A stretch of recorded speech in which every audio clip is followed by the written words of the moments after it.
We're in November and you still haven't found your anime of the season yet? Do you wanna get lynched by the other weeaboos or something? If you don't have at least one anime of the season to talk about, then we'll put you in a corner and T-pulse the shit out of you until you kill yourself. So if my previous video wasn't enough for you, let's go for another round.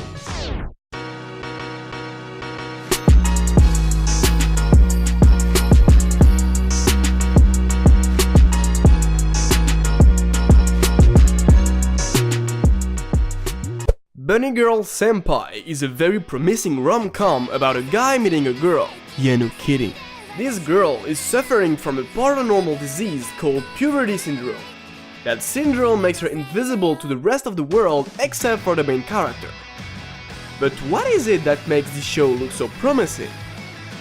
This character is probably the savior of all rom-com protagonists ever.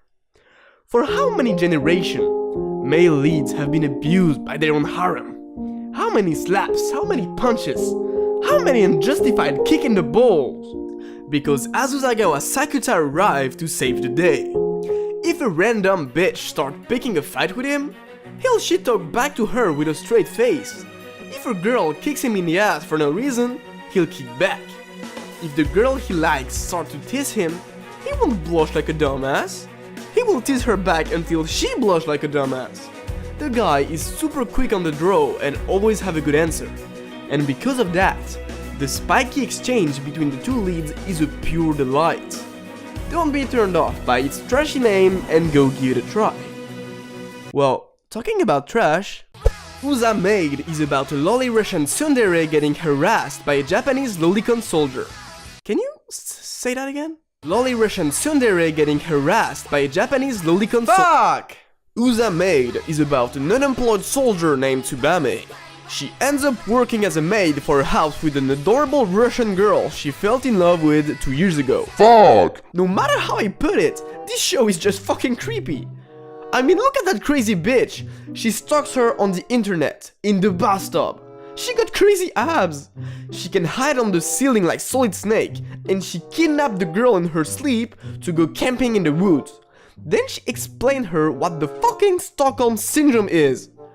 As you can see, every season we get some trashier and trashier anime. Those kind of shows are generally bad in terms of story, characters, or in terms of really bad fanservice. But the worst of all is that those shows can be really entertaining. The only thing you need to do is to turn off this particular switch in the deepest part of your brain called self-respect and human decency. You are now ready for hell of a ride. ssss Gridman. An amnesic boy do nothing for 15 minutes then turns into an ugly CG mecha to fight an ugly CG monster. It's slow, it's not funny, and it's ugly, don't watch it. Radiant. Also known as... Is this shonen enough? Like, seriously.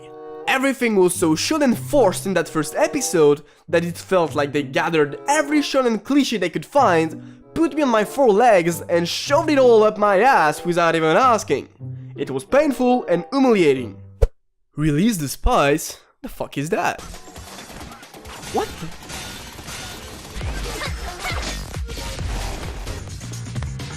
the? Okay. Cute secret agent ninja high school girls with memory wiping guns fight alongside a tamed owl able to shoot hacking arrows on freaking evil robots. That's gonna be fucking awesome! But what does it have to do with spices? When they eat spices, they get stronger. Look at those awesome ninja outfits! How cool is that? Nothing could ever go wrong in this anime! メイちゃん、睡眠不足？私、舌が敏感で、舐めたりすると体調が分かったりするんだ。ごめんね。この味は怒り3分の2で、残りは嫉妬。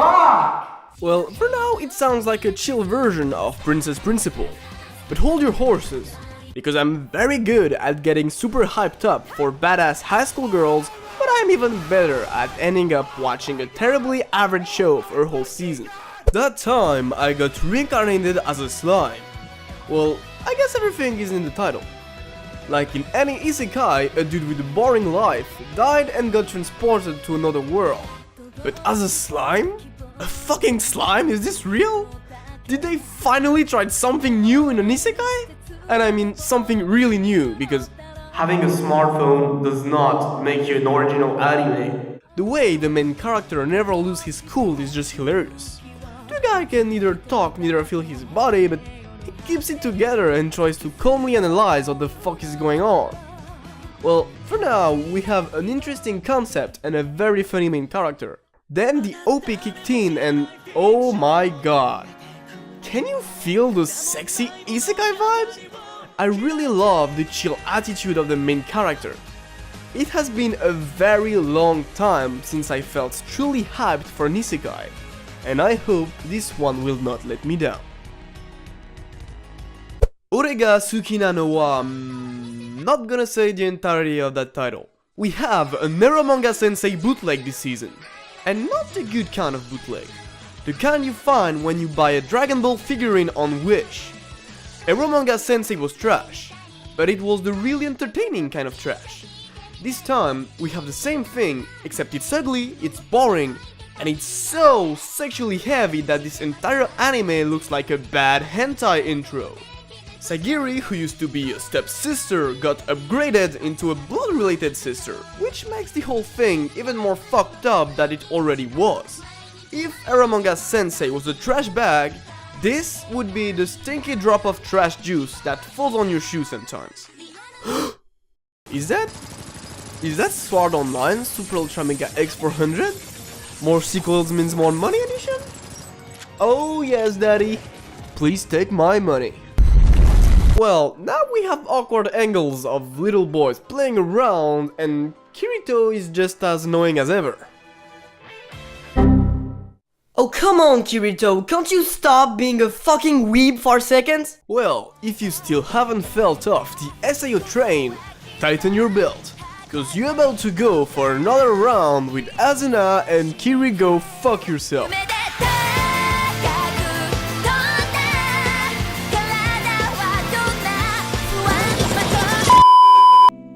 And this is it for the biggest anime of fall 2018. Tell me in the comments what will you be watching this season, and don't forget to leave a like and subscribe if you enjoyed that video. So until next time, be nice and weeb up.